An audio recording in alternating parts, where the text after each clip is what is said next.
नमस्कार मित्रांनो, तूही रे माझा मितवा मालिकेच्या आजच्या जबरदस्त अशा भागामध्ये ईश्वरी अर्णवच्या जीवावर उठलेल्या गुंडावर हात उचलते आणि त्याचा गळा दाबून ती त्याला धरून ठेवते. ईश्वरी इतकी रागीट झालेली असते की त्याचा गळा ती सोडत नाही, त्याला ती मारायलाच उठलेली आहे. त्याच वेळेला अर्णव तिथे येतो आणि ईश्वरीला स्वतःच्या जवळ ओढतो. मिस इंदोर, काय करतेस तू? प्लीज काम डाऊन. तेव्हा ईश्वरी म्हणते की नाही सर, मी तुम्हाला सांगितलं होतं ना की काही झालं तरी मी तुमच्या पाठीशी अगदी खंबीरपणे उभी राहीन. बघा, जशी सावित्री सत्यवानाच्या मागे उभी होती ना, तसेच मी कधीही तुमची पाठ सोडणार नाही. कोणत्याही संकटात तुमच्यासोबत कायम राहीन. अर्णव म्हणतो की मिस इंदोर, आता हे सगळं जाऊ दे, आपण निघूया, आपल्याला खूप उशीर होतोय. आता ईश्वरी व अर्णव दोघंजणही निघालेले असतात. त्यावेळेला ईश्वरी त्याच्याकडे बघत राहते आणि म्हणते की सर, खरंच किती संकटं येतात ना, म्हणजे आपल्या या सगळ्या स्पर्धेत पोचण्यासाठी मध्ये किती प्रॉब्लेम्स क्रिएट होत आहेत. ती हात जोडते आणि म्हणते की देवा, तूच पाठीशी उभा राहा रे बाबा, खरंच खूप मोठी मोठी संकटं येतात. अर्णव म्हणतो की मिस इंदोर, रिलॅक्स, आता काही होणार नाही आहे, आपण निघूया. दोघंजणही निघतात. आता गाडी सुरू करताना ईश्वरी म्हणते की सर, ही अशी सगळी विघ्न येत आहेत ना, खरंच माझ्या मनात वेगळेच विचार येत आहेत, नेमकं हे सगळं काय होतं आहे. तेव्हा अर्णव म्हणतो की मिस इंदोर, मला माहिती आहे, पण काहीच होणार नाही, आता सगळं ठीक होईल, रिलॅक्स. तेवढ्यात मामाचा कॉल येतो. अर्णव म्हणतो की मामा बोल ना. तेव्हा मामा म्हणतो की अर्णव, अरे कुठे आहात? स्पर्धेत पोचायला किती उशीर झाला, या लवकर, कुठे आहात तुम्ही? अर्णव म्हणतो की पोचतोच आहे मामा. मामा म्हणतो की एवढा वेळ का लागला पण? तेव्हा ईश्वरी म्हणते की मामा, जरा मध्ये रस्त्यात प्रॉब्लेम्स आले म्हणून. तेव्हा अर्णव तिच्यावर वैतागतो. ईश्वरीला तो विचारतो की काय रे अर्णव, कोणत्या प्रॉब्लेम्सबद्दल बोलते ही? तेव्हा अर्णव म्हणतो की नॉट एवढं मोठं काही नाही आहे मामा, मी आल्यावरती भेटून सांगतो, आता आम्ही निघतो. तेव्हा मग तो फोन कट करतो आणि लवकर या बाबा असं म्हणतो.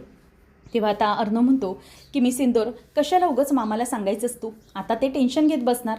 तेव्हा ईश्वरी म्हणते की सर, काहीच प्रॉब्लेम नाही, आपण म्हणजे मी ओघात बोलून गेले इतक्या सगळ्या प्रॉब्लेम्समुळे. देवा सगळं व्यवस्थित होऊ दे, गणू बाप्पा मागे उभा राहा, असं ईश्वरी देवाला हात जोडून म्हणते. आणि नंतर तो जो गुंड खाली पडलेला असतो तो फोन लावतो, सौदामिनीला सांगतो की मॅम, ती लोक आम्हाला मारून निघाले देखील. नंतर उदयकांत आता हा रमाकांतला गडबड करत असतो, म्हणजे त्याला तो धमकी देत असतो की दादा, आता तुझी अंतिम वेळ जवळ आलेली आहे, आता तू लवकरात लवकर ढगात पोचणार आहे. मी तुला सांगितलं होतं ना की हे सगळं करू नको, परंतु तरीही तो ऐकला नाही आणि इतके देवधर्म केलेस रे, उपास तापास केलेस, देवाचा भक्त बनून राहिलास, पण शेवटी कसं मरण तुझ्या वाट्याला आलं आहे ते बघ ना. आता तू मरणार आणि काय होणार शेवटी? शेवटी जे काही आहे ते माझ्यासारख्या राक्षसालाच मिळणार ना, म्हणजे तुला मारल्यानंतर मला पुण्यच मिळणार असं म्हणायला हवं. इतकं सगळं केलं तर आता बघ कोणता देव येतोय का तुला वाचवायला. आता तुझी शेवटची वेळ आली, त्यामुळे तुला कोणीही आता वाचवायला येणार नाही, लक्षात ठेव. दादा, हे सगळं इथल्या इथे संपून जाणार आहे. तेव्हा मग बाबा म्हणतात की हे बघ. तेव्हा उदयकांत म्हणतो की जरा थांब, आता मी तुला संपवतो. तेवढ्यातच वल्लरीचा मेसेज येतो. वल्लरीने मेसेज टाकलेला असतो की त्याला संपवून टाक. आता उदयकांत म्हणतो की बघितलंस, शेवटी आला ना मेसेज वल्लरीचा, तिचाच निर्णयाची वाट पाहत होतो मी आणि तिचा शेवटी मेसेज आलाच की तुला संपवून टाकायचं म्हणून. बघितलंस दादा, शेवटी काय मिळवलंस रे हे सगळं करून? सगळी संपत्ती सगळं मिळवलंस, चांगला राहिलास, पण शेवटी माझ्या हातून मरणार तू. आणि तसंही मी वल्लरीची आज्ञा मोडू शकत नाही, स्त्रियांचं म्हणणं तर मला कधी मोडता येत नाही, त्यामुळे आता तर मी तुला संपवणार म्हणजे संपवणार. तुझं वरचं तिकीट कन्फर्म, तुझी जी काही शेवटची इच्छा आहे ती आता पूर्ण होऊ शकणार नाही, त्यामुळे आता मला तुला मारावंच लागेल, असं त्यांना तो म्हणत असतो. तेव्हा मात्र बाबा आता त्याच्याकडे बघतच राहतात. बाबा त्याच्याकडे बघत म्हणतात की उदयकांत. तेव्हा उदयकांत म्हणतो की चल, तुझे शेवटचे क्षण मोजायला आता तू सुरुवात कर. इथे ईश्वरी अर्णव गाडीने वेगाने निघालेले असतात आणि समोरच पालखी येत असते. तेव्हा ईश्वरी म्हणते की सर, 1 मिनिट इथे जरा गाडी थांबवा. अर्णव म्हणतो की मिस इंदोर, काय झालं? ईश्वरी म्हणते की सर प्लीज गाडी थांबवा. अर्णव म्हणतो की मिस इंदोर, स्पर्धेला जायला आपल्याला उशीर होतोय, बघितलं ना मामा ओरडत होता. तेव्हा ईश्वरी म्हणते की सर 2 मिनिटांनी काहीच फरक पडत नाही आहे, जरा पालखी आली, मला दर्शन घेऊ द्या. ईश्वरी गाडीतून उतरते आणि स्वतःची चप्पल तिथेच काढून ती आता पालखीजवळ जाते. अर्णव थांबत असतो की मिस इंदोर प्लीज थांब, उशीर होतोय, पण ती ऐकत नाही. ती म्हणते की सर जरा 1च मिनिट, मी आले, असं म्हणून ती आता धावत धावत तिथे जाते आणि जाऊन ती नमस्कार करते पालखीला की रामकृष्ण हरी, खरंच देवा तुझ्या या भेटीची खूप गरज होती. खरंच खूप ते सगळं दाटून आलं आहे, कारण की आमच्या रस्त्यात इतके मोठे मोठे विघ्न येतात. पण देवा मला माहिती आहे तूच एक आधार आहेस. ईश्वरी हात जोडते आणि उदयकांत म्हणतो की चल आता तुला संपवतो. तर इथे रमाकांत मात्र वेगळाच हसायला लागतो. तो जोरजोरात हसत असताना उदयकांत त्याला म्हणतो की काय रे, वेडबेड लागलं की काय तुला, तू असं का हसतोयस? तेव्हा उदयकांतला तो म्हणतो की खरंच म्हणजे तू अजूनही बदललेला नाही आहेस रे उदय. तेव्हाही मूर्खच होतास आणि आत्ता तर अगदी महामूर्ख बनलायस तू. तेव्हा तो चिडतो आणि म्हणतो की तोंड बंद ठेवायचं, नाहीतर आत्ताच्या आता उडवेन मी तुला. तेव्हा मग बाबा म्हणतात की उडव ना, म्हणजे मी जसं समजायचो तसाच अगदी निघालायस तू. अरे इतके वर्ष तू सुधारला नाहीस का? जरा तरी अक्कल यायला हवी होती ना वयाच्या हिशोबाने तुझ्यात, पण ती तुझ्यात बरोबर नाहीच आहे. तू जरा तरी विचार कर की ती वल्लरी तुझा वापर करून घेते, याची जराही चाड नाही आहे का तुला? ती वल्लरी फक्त स्वतःच्या कामासाठी तुझा वापर करून घेत आहे, हे तुला कळत नाही आहे. तेव्हा मग रमाकांतला तो म्हणतो की हे बघ दादा, काहीही झालं तरीही वापर असो किंवा नसो, परंतु मी माझ्या मर्जीने चालत असतो. मी आतापर्यंत जे काही केलं ते माझ्या मर्जीने केलं, समजलं? त्यामुळे ना जास्त बोलण्याचं काम नाही, नाहीतर आत्ताच्या आता इथे तुझ्या बंदूक ठेवली आहे ना, पूर्ण तुझा भेजाच उडवून टाकेन मी. तेव्हा मग आता लगेच बाबा म्हणायला लागतात की उडव ना, मी कुठे तुला काय म्हणालो आहे, पण तू मूर्ख आहेस का ते विचारलं नाहीस मी असं का म्हणालो ते. तेव्हा उदयकांत म्हणतो की मला काही तुला विचारायचंच नाही आहे, तू आता मरायला तयार राहा. उदयकांतला तो म्हणतो की ठीक आहे, मार मला त्याची काही फिकीर नाही, पण एक गोष्ट लक्षात ठेव, मला मारलंस ना तर पोलीस तुझ्यापर्यंत नक्की पोहोचणार. वल्लरीचं काय रे, वल्लरीचं यात काहीच हात नाही आहे, ती स्वतः काही करत नाही आहे, तुझ्या करवेती करून घेते. म्हणजे यात ती अडकायला नको, म्हणजे सगळं करून ती नामानिराळी राहील आणि तू मात्र अगदी पुरता अडकशील या सगळ्यामध्ये. आणि पोलीस काय तुझा पाठलाग करणार, पोलीस पाठलाग करून तुला शोधणार, तू मारलंयस हे त्यांना दिसणार. वल्लरी काय तिथे घरात सांगून मोकळी होईल की काहीच माहीत नाही म्हणून. तेव्हा मग या सगळ्यात तू अडकशील, तू एवढी गोष्ट लक्षात ठेव. म्हणूनच उदय आता तरी डोकं वापर, त्या वल्लरीचं प्यादं बनून जगणं सोडून दे. ती फक्त तुझा वापर करून घेत आली आहे पहिल्यापासून. पोलीस तुझ्याच मागावर आहे, तिच्या नाही. ती पूर्ण सेफ आहे. तू विचार कर पुढे काय करायचं ते. आता मात्र तो म्हणतो की काहीच नाही, मला फक्त तुला मारायचं आहे इतकंच माहीत आहे, आणि प्यादं वगैरे मी कोणाचंच जगत नाही, समजलं? मी स्वतःचाच बादशाह आहे, आणि हो, पोलीस मला शोधणार नाही. मी इथून फरार होऊन जाईल, छूमंतर होऊन जाईन, समजलं? मी राक्षस आहे, राक्षस, आणि मी कसा कुठे काय गायब होईन ते कोणालाही कळणार नाही आहे. आत्तापर्यंत तशीच तर तुरी देत आलो आहे ना सगळ्यांच्या हातावर, आणि आताही तेच करणार आहे मी. कोणाच्याच हातामध्ये सापडणार नाही मी. बाबा म्हणतात की ठीक आहे, चालेल, मार मला, कसलाही विचार करू नको, पण माझ्याकडे जो पुरावा आहे ना तो जर सापडला तर मग तू खपला. आता ते तिथेच थांबतात. तर अर्णव हा तिथेच बघत बसलेला असतो. ईश्वरी अजूनही येत नसते. ईश्वरी देवाला हात जोडते की आम्हाला स्पर्धेत व्यवस्थित यश मिळू दे, आम्ही अगदी वेळेवर स्पर्धेत पोचू दे. तितक्यात अर्णव तिथे उभा असतो. मी सिंदूर चल. तेव्हा ईश्वरी म्हणते की सर तुमच्या चपला काढा जरा, प्लीज बूट काढा आणि नमस्कार करा. तेव्हा मग अर्णव देखील ईश्वरीसोबत येतो आणि पालखीला नमस्कार करत असतो. तर सगळे जे वारकरी असतात जय जय राम कृष्ण हरी असं म्हणत म्हणत पुढे पावलं टाकत चाललेले असतात पंढरपूरच्या दिशेने. ईश्वरी अर्णव दोघंही नमस्कार केल्याबरोबर त्यांना अगदी देवाचा आशीर्वाद मिळाल्यासारखं वाटतं. ईश्वरी म्हणते की अर्णव सर, हे सगळं बघितलं आणि एका प्रकारे असंच वाटलं की देवाचा बापाचा आशीर्वाद आपल्यासोबत आहे. बघितलं, या पालखी आपल्याला दर्शन दिले आणि आपल्याला सुचवलं की आता तुमचा सगळा प्रवास सुखाचा होणार आहे, त्यामुळे चला आता आपण दोघंही निघूया, उशीर होते. ईश्वरी अर्णव दोघंजणही गाडीजवळ येतात. तर इकडे आकाश आणि नमू दोघंजणही त्या देवसरांकडे येतात. आणि मग आकाश विचारतो की मिस्टर देवसरे, आमच्या पासेसचं काय झालं, आलेत का आमचे पासेस? तो रागाने विचारतो. देवसरे काही न बोलता त्यांच्या नम्रताच्या हातामध्ये पास देऊन टाकतो. तेव्हा नम्रता पुन्हा ते इन्व्हलप बघते की पुन्हा यांनी काही प्रॉब्लेम तर केला नाही आहे ना, म्हणूनच ते आता इन्व्हलप बघते आणि समोर बघितल्यावर त्या इन्व्हलपमध्ये पासेस असतात. आता नम्रता ते पास बघते आणि गपचूप राहते, पण आकाश तो पास हातात घेऊन म्हणतो की हे काय, हा फक्त आकाश टेक्स्टाईलचाच पास आहे, सात्विक फॅशनचा पास, माझ्या दादाचा पास कुठे? तेव्हा तो म्हणतो की मी तुम्हाला मगाशी सांगितलं होतं, इथे जे कोणी फिजिकली उपस्थित असतील त्यांनाच मी पास देऊ शकतो, बाकी कोणालाही, समजलं ना?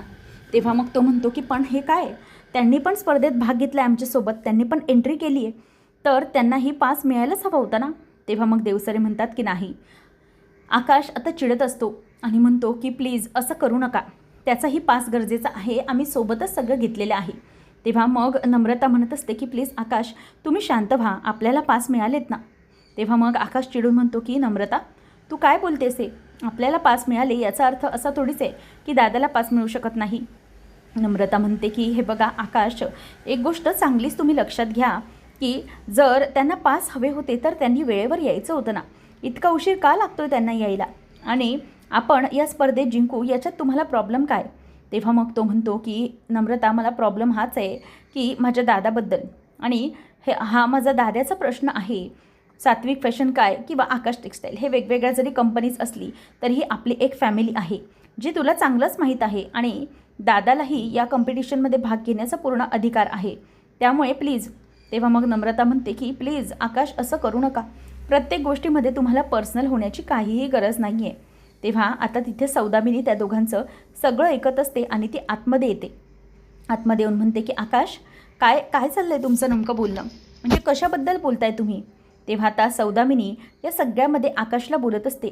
आकाशला ती म्हणते की सगळं ठीक तर आहे ना, मी काय म्हणते पण तुझा भाऊ अजूनही स्पर्धेमध्ये आलेला नाही आहे, असं काय झालं असेल नेमकं की तो स्पर्धेला यायला त्याने उशीर केला, त्याला भाग घ्यायचा नाही आहे का स्पर्धेमध्ये. तेव्हा मग लगेचच तो म्हणतो की नाही असं काहीही नाही आहे, माझा दादा येईल, माझा दादा नक्की येणार, असं तो बोलून तिथून निघून जातो.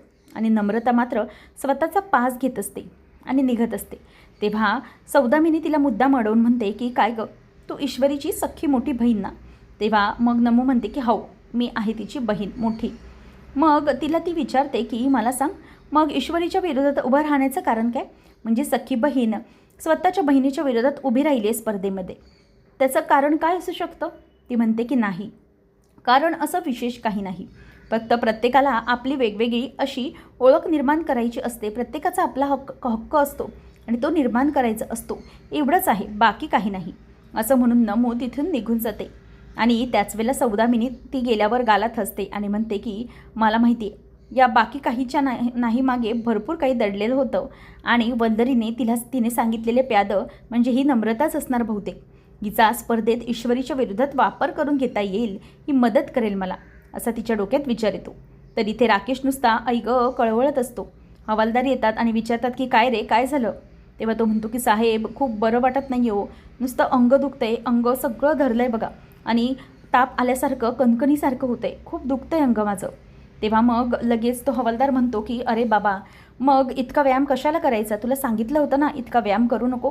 तो म्हणतो की काय करणार साहेब, खूप दुखायला झालं आहे. हवालदार म्हणतो की बस बस तुझं नाटक आता बंद कर. तो म्हणतो की साहेब एक काम करा, फक्त मला जरा आराम करू दे, आणि हो तुम्ही ना मला आज काही जेवण द्यायला येऊ नका, मला जेवण काही जाणार नाही. तेव्हा मग हवालदार म्हणतो की ठीक आहे झोप तू, आराम कर आजचा दिवस. मग तो झोपलेला असतो. तो हवालदार निघून गेल्याबरोबर लगेच राकेश आपल्या पूर्वपदावर येऊन उभा राहतो. चल लवकर निघ चल, मोठा आला शहाणा, मला समजवणारा, व्यायाम करू नको, याला काय माहिती आहे, हा इथे नको आहे, मला माझ्या महत्त्वाच्या कामात माझी लुडबुड नको आहे, म्हणूनच तर मी हे सगळं नाटक केलं. आता मग राकेश स्वतःच्या जागेवर येऊन बसतो आणि समोर जे मडकं ठेवलेलं असतं आणि ज्या मडक्यात त्याने सामान मागवलेलं असतं, आता ते मडकं तो बघायला सुरुवात करतो. त्याच्यावरचं झाकण बाजूला करतो, ग्लास बाजूला करतो आणि मडकं वाकवून बघतो तर त्याचं महत्त्वाचं सामान त्या मडक्यातच ठेवलेलं असतं. आता राकेश विचार करतो की चला हे मडकं आहे ना, त्यामधलं मडकं काढून म्हणजे काहीतरी विचार केला पाहिजे. आता तो मडक्यामध्ये हात घालतो आणि नंतर त्या मडक्यामध्ये एक कागदाची जाड पुरचुंडी असते, ती राकेश आता सोडतो आणि सोडल्यानंतर त्यामध्ये कागद उघडतो तर सगळी राख असते आणि ती राख बघून तो हसायला लागतो आणि गालातल्या गालातच म्हणतो की आता ह्या सगळ्याची राख कशी करायची ते बघणार. तो खूपच खुश झालेला असतो. त्यानंतर उदयकांत हा म्हणतो की मार ना, मला मार, काहीच होणार नाही, पण एक गोष्ट नक्की की तू खूप मोठा पुरावा गमावलेला असशील. जे काही वल्लरीकडून दागिने आणि पैसे घेतलेस ना, त्याचा पुरावा आहे माझ्याजवळ, आणि तो पुरावा हा ज्यापर्यंत पोचायचा आहे तोपर्यंत पोचेल, पोलिसांनाही पोचेल, घरीही पोचेल. मी सगळा बंदोबस्त करून ठेवलेला आहे, तुला काय वाटलं. तेव्हा मग तो म्हणतो की उदयकांत ऐक माझं, असं करू नकोस, अरे माझी मदत कर, समजलं, मला इथून सोडव. मी तुला नक्की सांगतो की ह्या सगळ्यामध्ये त्या वल्लरीला अडकवेन मी, तिची वाट लावायची मला, फक्त तुला मी काही होऊ देणार नाही, हा शब्द आहे. या सगळ्यात मी तुझं नाव कुठेही येऊ देणार नाही. असं म्हणून तो उदयकांतला बोलत असतो. उदयकांत चिडतो आणि त्याच्या हातावरती अशी बंदूक मारतो. डोक्यावर बंदूक मारल्यानंतर बाबा तिथल्या तिथे पूर्ण बेशुद्ध होतात आणि तो मोबाईल खिशातून काढतो आणि म्हणतो की ह्या मोबाईलमध्येच याच्यात मोबाईलमध्ये रेकॉर्ड वगैरे असेल तर व्हिडिओ मी याच्यामधून शोधून काढतो. तो फिंगरप्रिंट्स फेस लॉक सगळं काही करून घेतो, परंतु बाबांच्या फोनला तो लॉक नसतोच. बाबा आता शांत झोपलेले असतात. त्यावेळेला मग आता इथे उदयकांत विचार करतो की मी एक काम करतो, ह्या म्हाताऱ्याने जर व्हिडिओ घरात ठेवला असेल, कुठेही तो प्रूफ ठेवला असेल तर ते मला जाऊन त्या अर्णवच्या घरी बघितलं पाहिजे. जर त्याच्या घरी तो पुरावा सापडला तर मात्र सगळं काही व्यवस्थित होऊ शकतं. असं म्हणून आता तो निघालेला असतो आणि इकडे राकेश खुश असतो. म्हणतो की वा, आता हे सगळं माझं आहे, हे माझं मडकं आहे, यामधून मी काही लवकर आता बाहेर पडणार नाही. वा, आत्ता माझ्या मदतीचं सगळं सामान चीज झालं. तो मडक्यातून काढतो टाईम बॉम्ब. आता तो टाईम बॉम्ब असतो आणि तो म्हणतो की हे माझं काम आहे आणि यामुळे माझं मोठं काम होणार आहे. आता तो टाईम बॉम्ब काढल्यानंतर राकेश म्हणतो की मी त्या अर्णवला सगळा उद्ध्वस्त करणार आणि त्याला उद्ध्वस्त केल्याशिवाय मी गप्प बसणार नाही, असं त्याचं सगळं ठरलेलं असतं आणि तो मनातल्या मनात आता खूपच खुश असतो. त्यानंतर आपल्याला पाहायला मिळतं की इकडे उदयकांत हा विचार करत असतो की मी जातो त्या अर्णवच्या खोलीमध्ये, तिकडे जाऊन चेक करतो तो व्हिडिओ सापडला तर. तसंही हा जो काही बोलत होता तो बरोबर आहे. ती वल्लरीसारखी नीच नालायक बाई मला सोडवणार नाही, या उलट मला आणखी अडकवेल. त्यापेक्षा मी जाऊन तो पुरावा शोधतो. तो निघणार तोवर वल्लरी आतमध्ये येते आणि मग तो डचकतो की काय, तू इथे कशी काय आली? तू तर पुण्याला जाणार होतीस ना, मग नक्की काय झालं? तेव्हा वल्लरी म्हणते की हो जाणार होते, पण माझं ते जाणं कॅन्सल झालं आणि प्रत्येक गोष्टीचे अपडेट मी तुला कशाला देत राहायला हवेत. जेवढं गरजेचं आहे ना तेवढंच तुझ्यापर्यंत पोचणार, जास्तीचं काही पोचणार नाही. आणि हो, माझे प्लॅन्स कधी बदलतात, का बदलतात, कसे बदलतात हे माझं मला देखील माहीत नसतं, त्यामुळे मी दुसऱ्या कोणाला उत्तर द्यायला बांधीलच नसते. म्हणूनच आता मी तुला सांगते की हे जे सगळं काही तू करतोय ना, या सगळ्या गोष्टी आता तू व्यवस्थित मनामध्ये ठेव. म्हणूनच आता या सगळ्यामध्ये आता उदयकांत गप्प उभा असतो. वल्लरी म्हणते की हे काय, ह्याला का जिवंत ठेवलं आहेस तू? तुला मी याला मारायला सांगितलं होतं ना. तेव्हा मग तो म्हणतो की कसं मारणार त्याला मी? त्याला जर मारलं तर आपल्या दोघांची वाट लागेल. तू जे दागिने दिलेस ना मला पैसे, त्याचा व्हिडिओ आहे या माणसाजवळ. तेव्हा मग वल्लरी चिडते आणि म्हणते की काय, याच्याकडे त्याचा व्हिडिओ आहे? तेव्हा मग तो म्हणतो की हो, आता तो व्हिडिओ काय आहे, कुठे आहे हे फक्त त्यालाच माहीत आहे. जर आपण हा व्हिडिओ नाही शोधून काढला तर पोलिसांच्या ताब्यात दोघंही जाणार. त्यामुळे या माणसाकडे खूप मोठा महत्त्वाचा पुरावा आहे, त्याला मारणं खूप रिस्की असू शकतं. तेव्हा वल्लरी म्हणते की उठ उठ रमाकांत, उठ लवकर, तोंड उघड, काय आहे, कुठे आहे माझं सगळं काही, कुठे म्हणजे तो व्हिडिओ कुठे ठेवला आहेस तू, बोल लवकर बोल. असं म्हणून ती आता त्याचं तोंड धरते आणि त्याला बोलतं करण्याचा प्रयत्न करत असते. तेव्हा मग रमाकांत हा काही बोलत नसतो. वल्लरी म्हणते की एक काम कर, तुझ्या स्टाईलने त्याला बोलतं कर, चल लवकर, त्याला बेशुद्ध करण्यासाठी काहीतरी कर रे बाबा, नाहीतर आपण अडकू, कर काहीतरी लवकर. असं म्हणून ती उदयकांतवर ओरडते आणि नंतर मग रमाकांत हा बेशुद्ध पडलेला असतो त्याला ती उठवण्याचा प्रयत्न करते. आणि मग त्यानंतर तिथे उदयकांत येतो आणि त्याच्या बाबांच्या डोक्यावर पाणी ओततो, म्हणजे जेणेकरून पाण्याचा ग्लास ओतल्यानंतर त्यांना शुद्ध येईल. तेव्हा बाबा शुद्धीवर येतात. वल्लरी म्हणते की बोल, आता बोल, शुद्धीवर आलायस ना, नक्की बोल, तू नक्की काय पाहिलं होतंस ते, आणि व्हिडिओ कुठे आहे ते सांगायचं लवकर, पुरावा कुठे आहे ना तो ताबडतोब आम्हाला द्यायचं, समजलं? नाहीतर तुझे काय हाल करून आहे, तुला कुत्रंही खाणार नाही. तेव्हा मग बाबा असं बोलल्याबरोबर लगेचच वल्लरी म्हणते की हे बघ, जास्त बोलायचं काम करायचं नाही, लवकर बोल, समजलं ना? तेव्हा मग बाबा म्हणतात की काही झालं तरी वल्लरी तुझ्या बरोबर मी तोंड उघडणारच नाही आहे. हे जे काही सगळं झालं आहे ना ते कशामुळे झालं, काय झालं हे नंतर बघता येईल, परंतु मी माझं तोंड उघडणार नाही म्हणजे नाही. तर इथे आता राकेशने टाईम बॉम्ब आणलेला असतो आणि राकेश म्हणतो की या सौदामिनीला करायचं आहे ते प्लॅनिंग करू दे, परंतु मीही माझ्या बाजूने कमी पडणार नाही. ती मूर्ख सौदामिनी कधीही काही करेल आणि कधी अडकेल याचं मला काही नेम नाही आहे, त्यामुळे माझं जे काही काम आहे ते मी करणार आहे. असं म्हणून आता तो बोलत असतो आणि म्हणतो की आता हा टाईम बॉम्ब अर्णवचं आयुष्य उद्ध्वस्त करणार आहे. त्याला वाटत असेल की हे सगळं करून तो खूप खुश राहू शकेल किंवा तर पण अर्णवला मी संपवणार आणि त्याच्याबरोबरच माझी मिस इंदोर तिलाही जावं लागेल. जाऊ दे, माझी कशी, ती कधी माझी झालीच नव्हती. मग काय, आता माझी जी कधी झाली नाही ती कोणाचीच नाही होणार.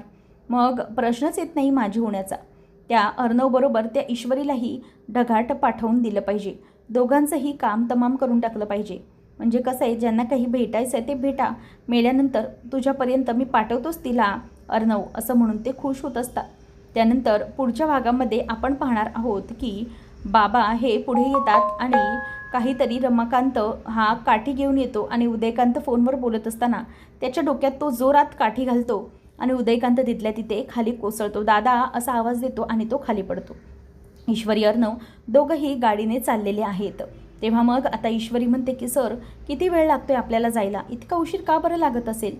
तेव्हा अर्णव म्हणतो की मलाही कळत नाही मिस इंदोर, जरा थांब, तू मॅप तर लावलंयस. तेव्हा ईश्वरी म्हणते की हो, मी बरोबर मॅप लावलेला आहे, मग आता काय करायचं. त्यानंतर मग आता तेवढ्यातच होय सगळं होत असताना ईश्वरी म्हणते की सर, मग अशी आपल्याला पोचायला 1 तास दाखवत होते, परंतु आता पोचायला आपल्याला 2 तास लागवत आहेत. नेमका हा काय प्रकार आहे. हे मॅपमध्ये काय एवढा पाऊस कोसळतोय आणि आपल्याला पोचायला इतका उशीर होतोय, काय करायचं सर काहीच कळत नाही आहे मला. ईश्वरी पण आता टेन्शनमध्ये आलेली असते, तीही घाबरत असते. अर्णव म्हणतो की मिस इंदोर, जरा थांब, आपण बघूया काय करायचं ते, प्लीज तू काम डाऊन हो. तर इथे बाबा हे उदयकांताच्या तावडीतून पळून आलेले आहेत आणि ते तिथून जंगलाच्या रस्त्याने पळून आल्यानंतर खाली चिखलात पडतात. स्वतःला कसेबसे सावरून ते पुढे येत असतात.